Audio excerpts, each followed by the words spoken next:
चलित मास 15 तारिखରୁ 23 तारिख पर्यंत नालको नगर ठारे आयोजन हेबाकु चाहुथिबा जातीय स्तरीय पॉलिसी मेला संपर्क एक सांबादिक सम्मेलन स्थानीय जिला परिषद सम्मेलन कक्ष ठारे आयोजित हो जाइछि।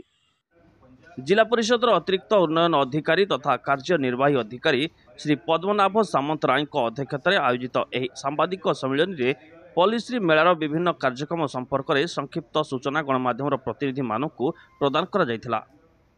सूचना अनुसार प्रतिवर्ष परि चलित वर्ष जिलार आलुमिनियम नगरी नालकोठारे विश्वकर्मा पूजा उपलक्षे जिला प्रशासन और ओरमासर आनुकूल्य जातीय स्तरीय पॉलिसी मेला आयोजन करा।